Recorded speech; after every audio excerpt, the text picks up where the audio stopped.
SOP 266. Today we're talking about the RE05 portable recorder from Roland, as well as some great tips on podcasting from Grammar Girl.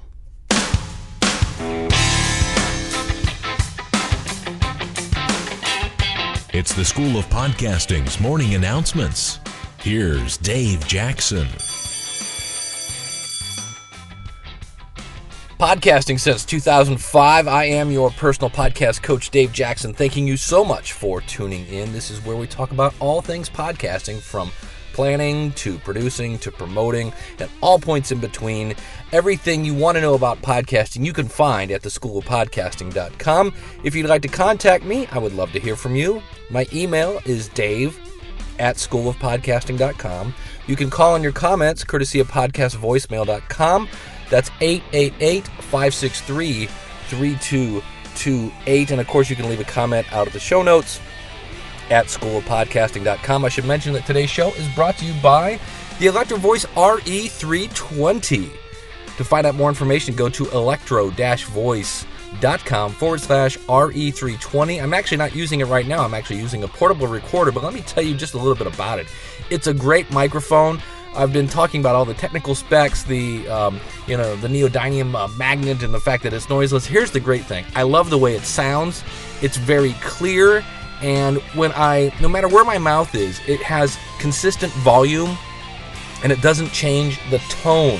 Now, of course, the RE320 is the little brother from the RE20 from Electro Voice, which if you go into any radio station, you're just going to see RE20s. And this one not only has that heritage, but it has a little switch. It's great for recording not only just vocals, but also instruments such as a guitar or a bass drum, things of that nature. It's going to be used by people in the industry, both live and studio, from broadcasters and podcasters. And again, check it out at electro-voice/RE320 for more information. Now, I am using right now the R05 from Roland. This is, I talked about before, where I got it at Same Day Music. And here's the great thing about it. Number one, I love the fact that it's pretty durable. It's got a metal case on it. You can hear me moving my papers here with my notes. And that's because I want to get out of the car. I'm actually recording this right now in my car. And I've taken you since, I don't know if I've ever mentioned this, I'm actually broadcasting from Cleveland, Ohio. And today, we're going out to the banks of Lake Erie. As I look out here, a bunch of people are fishing. We got people carrying kayaks. But here's the thing. Number one, I really like the built-in microphones, which is what I'm using now. And the reason I bought it is I wanted something that had a great display. I wanted to see my recording levels, and I can actually adjust those right now. And I wanted to be able to see my recording levels, and that was important to me. Whereas I had a Zoom H4. Now, right now, that model is now the Zoom H4N. They come out with a new model. And the H4N, my Zoom H4, actually, it got caught in some cords on my feet. I ripped it, I threw it across the room, and that was the end of it. If you're looking for versatility, this is really not the unit. The Zoom H4, which is comparatively priced, has XLR inputs, so you can plug a microphone directly into it. Now, the R05, which is what I'm using right now, has a mic input, but it's an 1/8-inch jack. And you can hear the waves now as I get over by the lake here. And the Zoom H4, again, has you can do 1/4-inch or XLR inputs as I go down on the beach here. And it also functions as a USB interface. And so you might say, well, Dave, why did you not buy the Zoom H4N? And I would say, well, because, boy, those waves are getting loud now. Because I wanted a display that I could read, and the Zoom H4, along with its little brother, Zoom H2, have small displays, and my eyesight just isn't that good. So really, when it comes to picking a recorder, if you want a recorder, it's going to depend on what you need. I needed something I could read. I wanted something that I could adjust the volume on as I recorded, and so that's why I went with the R05. So I really do like it. It does have a line input, which is where I'll be normally using it. I'll just have the output from my mixer go right into that. But, and then the other thing it has, which I'll go ahead and put on now because I'm walking out on a pier, is I'm going to put this on. I have a windscreen, and the thing I like about it is the windscreen doesn't really seem to bother the recording of it, and it does a good job of blocking the wind, which is what it's supposed to. So my overall reaction to the to the R05 from Roland, number one, I love it. It does exactly what I want it to do. I can clearly see my recording levels, which for me was the most important feature. I don't need I can still use my Zoom H4 as a USB interface if I need one. And I also, like I said, I like the microphones. I'll play a little bit at the end of the podcast after the ending. If you want to hear, I recorded my band this weekend, so you can actually hear me play the guitar at the end of the podcast. I'll put that at the end because it really has nothing to do with podcasting. But if you're thinking of doing a podcast and you want a portable recorder where you're going to be recording live events, you might want to know what the microphones sound like. This thing is about the size of a cigarette pack. It's really small compared to the Zoom H4, which is another thing I like about it. It's big enough to not lose, and small enough to fit in your pocket. And I got it again from Same Day Music. The reason I like it, because it does go for about $250. Oh, let me explain one of the things I don't like about it. It doesn't come with an electrical cord. It's battery only. Now that doesn't mean it doesn't have a cord. You just have to buy it separately, which is another like $30. So now you're getting close to $300 by the time you buy the unit and the electrical unit, with shipping and all. Now, I did buy mine from Same Day Music. You can find it at schoolofpodcasting.com/Same Day Music, and they do have the option that I did use, which is to break it into multiple payments. So that made it actually affordable in my book. Still a lot of money. I'm not sneezing that away, but it did make it affordable. You have 60 days to, basically, in my case, I put down 125, and I had 60 days to get the other 125 to them, pending, of course, that I like it, which I do. So that's the one thing I really disliked about it, is the fact that it doesn't have an electrical outlet. But on the other hand, the Zoom H4 used to go through batteries like nobody's business. It was insane how quickly it would chew up batteries, and I recorded my band this weekend, so that was about 3 hours. And now I'm still using those same batteries, and it's going strong. So it doesn't seem to chew batteries, where the Zoom H4 went through, maybe an hour and a half tops, and it was time to change the batteries in that thing. So hope you're enjoying the sounds of lovely Lake Erie. As I look out, I don't see any dead fish, and it's not on fire. So it's a good day here in Cleveland.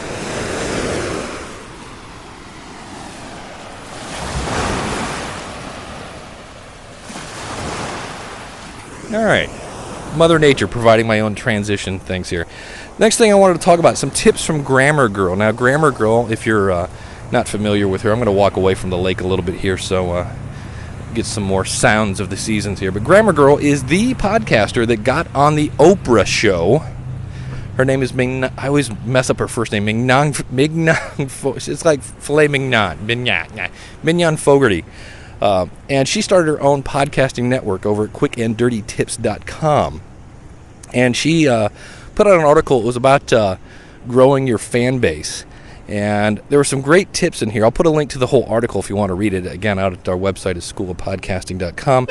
But she did a research on the top 200 podcasts in iTunes. And she was talking about the importance of putting out evergreen material. And what is evergreen material? Evergreen material, let me give an example of what is not evergreen material. I've done in the past, I've interviewed Paul Culligan about his upcoming podcast secrets classes. And, those are great, but once podcast secrets came and went, that content really wasn't useful anymore. If I was doing a tech podcast and I was doing a news show, that wouldn't make much sense to do the news, because next week it's old news, and so that would be like me talking about Charlie Sheen at this point. He's old news at this point. We all know he's crazy, and good luck to Charlie. So evergreen content is things like tips. She mentioned things like health tips, sex tips, money tips, things that are going to be good today as they were a year ago. And she looked at podcasts, the top 200 podcasts in iTunes, and she said that now 65% of the top 200 have some sort of name recognition, have some sort of flamethrower behind them to get the word out. These are the Adam Carollas, the ESPNs, the NPRs, people that have some other form of promotion so that people go, oh, yeah, I've heard of this person, the Mark Marons, things like that. They're on Comedy Central, things of that nature. So she said now 65%, so that means 35% of the podcasts in the top 200 of iTunes are just like you and me. Right? There's no radio station that's helping to promote them. They're not a movie star. They're not a comedian. They're not a celebrity. It's just you and me in the basement. 35% of the people on iTunes are just like you and me. Now, she looked at those 35% and she looked at their content, and 80% of their content was evergreen. So that to me goes, wow, that's powerful stuff. Now, she looked at her network, Quick and Dirty Tips, which is almost exclusively evergreen, right? It's tips on nutrition, on fitness, on grammar, on legal, on sales, on math. It's just nothing but tips. And 70% of her downloads are from her back catalog. Whereas if you do a tech podcast, which is very time sensitive. Many times they're talking about the release of Lion, the new Mac OS, which of course in a year from now nobody's going to care about that. And so tech podcasts have a very huge spike. That first month you're going to get downloads, and after that, because you're still putting out content, that information no longer gets downloaded. Now, a lot of my podcasts are evergreen. I do a tip show for musicians. I do a tip show for weight loss. I do a weekly web tools kind of thing. And I do just a commentary podcast that's basically, again, not very time sensitive. They're little stories and things of that nature. So that's not to say that if your show is not evergreen, you shouldn't do it. And that was one of her other tips. She said, don't be afraid to scrap a podcast. If you start to do it and it's just not working, you're not getting your audience, you're not getting any interaction, things of that nature, and you're doing the things you should be doing. You're promoting it. You're not just doing hey, I put it out there and I should be, loved by the world now. That doesn't work. You've got to work it. You got to work it, baby. And so she mentioned how she did a science podcast before she did Grammar Girl, which of course got her on Oprah. Callie Lewis, who does Geek Beat TV now, before she did that show, which is wildly popular, she did a religious podcast and she scrapped it.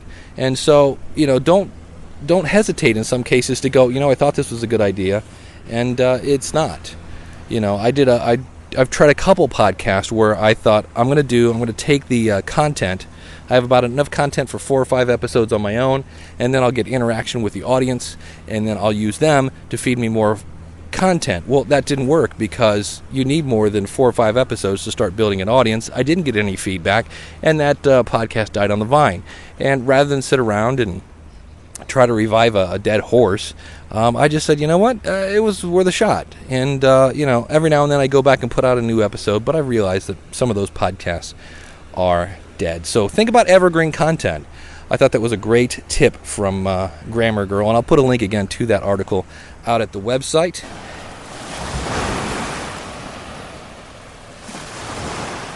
There is, speaking of podcasts coming back from the dead, if you go to todayinpodcasting.com, this is a podcast that I do with Gary Leland from Podcast Pickle, with Paul Colligan, who I previously mentioned, paulcolligan.com, Rob Walsh from Wizard Media, and Today in iPhone, and Podcast 411 back in the day.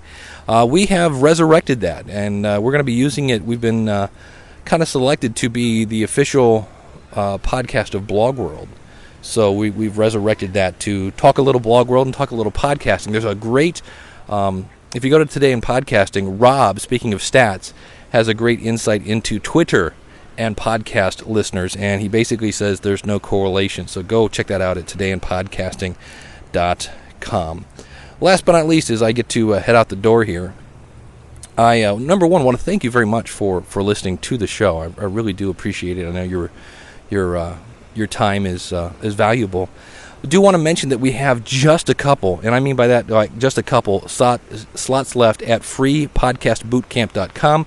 I mentioned this last week, and that is it's a class I'm going to be doing for about anywhere from 8 to 10 weeks. It's going to be it's going to be very loosey-goosey, and it is designed for, if this is you, if you have no website, if you have no equipment, you have an idea to podcast, but you haven't acted on it, and you've been kind of hesitant, you kind of wish somebody would come along and just show you the way. I'm here to show you the way now. Go over to freepodcastbootcamp.com. The catch of the freeness is, number one, when you buy your equipment, when you buy your web hosting, I'm probably going to make a small commission on that. And last but not least, at the end of the show, at the end of the series, you'll be asked to make a donation. And if you thought it was valuable to you, you can make a donation. If you go, but Dave, I'm broke, I don't have any money, then God bless and enjoy your podcast. So that's the new thing I'm doing over at Free Podcast Bootcamp. It is an experiment right up front. Now, I am a teacher, so I've got the outlines, and I'll have the PowerPoints and things like that. And if you're interested, like I said, hurry quick. It starts August 1st, and I've only got a few seats left. And I'm only letting in 10 people because I don't want it to be this massive thing. We kind of have to control it a little bit. So thanks for tuning in. I did mention I will play a smidge of my band, just a smidge, just so you can hear what this thing sounds like recording live music. But if you want to start a podcast and you want to do it in a quicker time than 8 to 10 weeks, go over to the School of Podcasting. I've got step-by-step tutorials. I've had people that'll sign up for the week, go through every single tutorial, have a podcast at the end of the week, and off they go. Now, if you want a little slower pace, you can sign up for a month. There are all sorts of different packages. We've got step-by-step tutorials.